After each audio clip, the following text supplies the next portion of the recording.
and welcome back. And sorry for the change of scenery. I just had to make some adjustments for some stuff. But we continue now our One Piece chapter reviews. This one, 1143.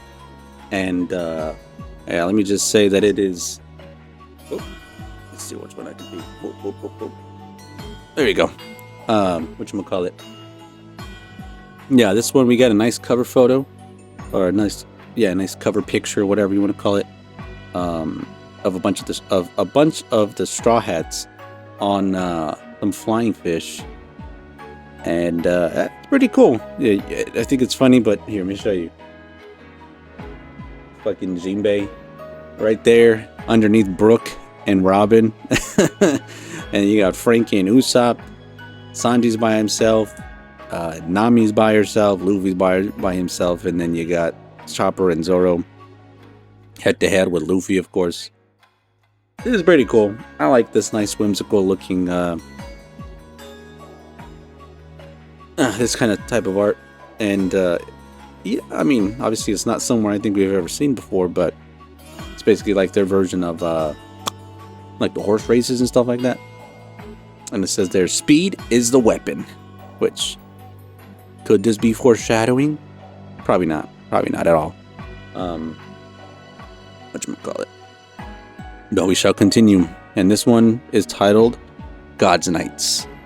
A sneaky move by the God's Knights. What's happening to the kids? Y'all, wait. Stop. Ilva, Magu, Ronja.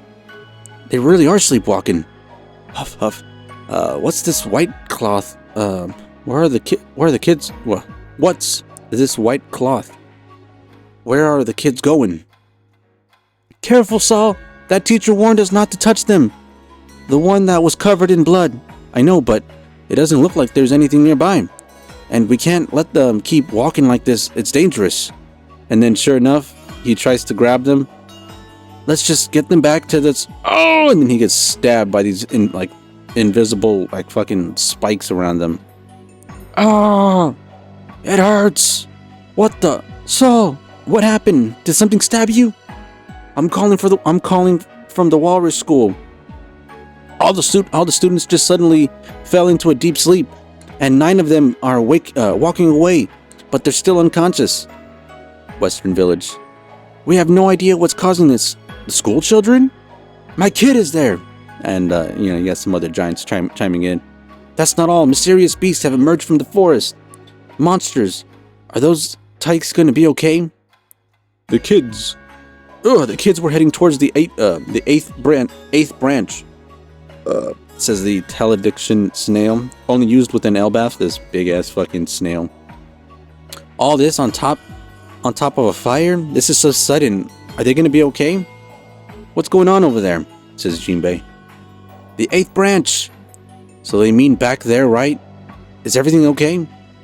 Oh, and then you got a bunch of them that are still fucking drunk off their ass. This is awful. My great-great-granddaughter Ilva goes there. Great-great-great-grandchild.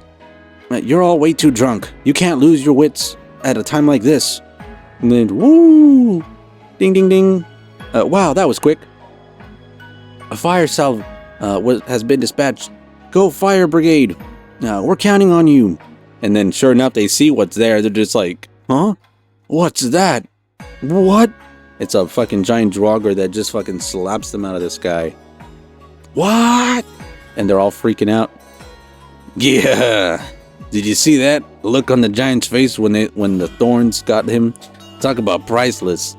What was that expression again? Love is both roses and thorns, right? Beats me. You're such a stick in the mud, Gunko. The more love you have, the deeper passion's thorns take hold. It'll be even better when their folks show up, right? I love this game. And you got the weird horse motherfucking Kirin guy.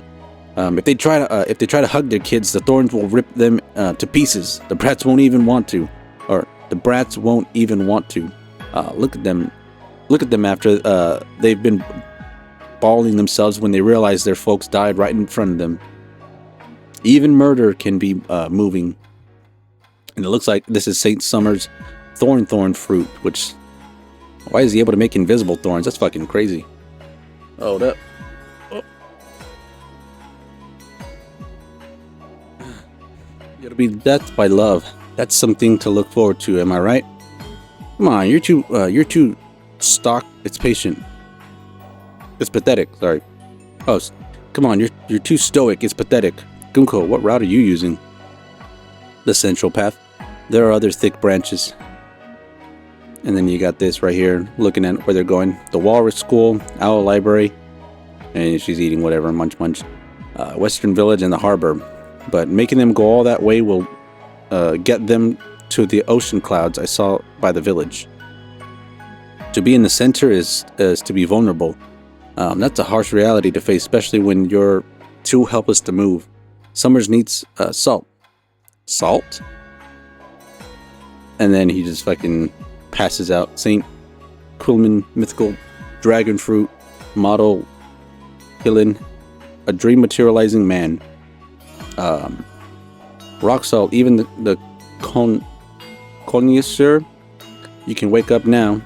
And it looks like they wake up with fucking smelling salts. That's the ability used to pull those dream demons out of the brats, huh? Of course, I can use it to multiple times simultaneously. The salt is perfect. I agree. That ship docked at the village is meant for giants, but we should be able to make our own rainbows with the painter. It's delicious. What a peculiar culture.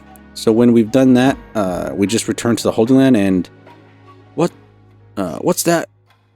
What? That's it? This game is way too easy. I'm stuffed. Hey, is this 0 calories? Well, it was a dream heal. So of course it's calorie free. Summers, don't let your guard down. Trouble is brewing. I saw a certain pirate ship anchored at the village. Emperor Straw Hat Luffy is on Elbaph. Huh? Hey, aren't the kids heading straight for the fire? It spread faster than expected, but no matter. If they die, we'll have the next batch march over. Loki, you know good. Go ahead and try something, Hiriden. Doga. There's no way you can stop me. None of you can even lift Ragnar. We can't let you turn anyone else in the Sun Realm into a victim. Oh, there will be victims. The flames are already spreading. Now choose, surrender your weapons and let me go, or... Hey, what's the deal with this monstrous giant? He's injured if we don't help Hill. You will let everyone die. I'll slaughter every last weakling in this Sun Realm. If you don't answer... Wait, we get it. Don't fall for Hiriden. Roronoa Zora. I guess there's no choice, I promised. If you do anything, I'll drop you. Wait, Straw Hat. He'll zap you if you get near. I see. So that's your answer. There's no turning back from a crime like this. Just stop, Loki. Think of the children. Luffy, are you gonna let him off easily? His wounds are about to open up again. And you just got him. Gum. Damn, I guess I lose this round. Arm balloon. What? And he fucking basically knocks out Loki again. He was already at death's door. Just standing was taking all the strength he could muster. It was a nice try. He probably planned on finding somewhere to pass out safely after he escaped. I doubt we'd have made it, given the blood loss. Now, it's up to you whether you want to treat him or not, or let him croak. I have unfinished business with him, but he was covered in blood. It certainly looks like someone tried to kill him, and that's a separate issue from his prior crimes. It's just a hunch, but could it be... Hiriden, I have a request. Please save his life. I don't care what kind of person he is. I can't just watch him die. How long for a full recovery? Several months at least. Jesus Christ. If you're serious about treating these wounds, you shouldn't be sleeping in a place like this. They won't be so forgiving at the village. It'd be a one-way ticket to execution. I don't mind staying here. Their hatred really runs deep, but I guess we are talking about unforgivable garbage. Wow, those horns are a real deal. It's the mark of the ancient giants. Our father Harold was the same. You both are my precious sons. I want you to get along when I'm gone, and do you what you can to support Elbaph. How can I call such a weak runt my big brother? You're just a bastard. You'll never be Dad's true heir. Hiriden, everyone knows your mom's got dirt blood. And, Hiriden just kind of looking over him. Whoa, hold it. Calm down, Hiriden. There's no way I can forgive him. He insulted my mother and killed our father. Do it already. This weeping warrior thing has gotten old. You're so drunk on all this personal drama, you can't even see the forest for the trees. Don't tell me you're really like this, don't tell me you're really like the rest, thinking I actually killed our father in cold blood. You don't really buy it, do you? What's Loki saying? And again, woo. Now this is what I've been trying to get to now from the other two videos I already recorded. Interesting things are developing here, where my theory from a few chapters ago, where it was talking about how King Jarul, or the Elder Jarl, basically coerced or manipulated Loki into killing his dad. The reason I'm kind of believing that is, again, Luffy doesn't usually stick his neck out for people that are truly evil. And even if they are kind of bad at first, they turn to his side, eventually, right? And that's happened with Zoro, that's happened with, goddamn, who was the other one? Oh my god, I'm drawing a blank right now. I don't know if you consider Yamato like that. Oh my god, I would say Katakuri technically gave him that respect to, fall on his back and all that shit. Actually, even if you want to consider it, all the people from Dressrosa that were fighting him at first, and then just to become his subordinates, right? So, Luffy definitely has this aura to him, right? And it allows people to open up and be truthful. And if you look at it more, it makes sense that it wasn't Loki's doing. I truly believe that it was someone else, or he got coerced into doing it, because he's basically taking the road of, you know what, fine, if you're gonna see me this way, he's kind of pulling an Odin, Odin,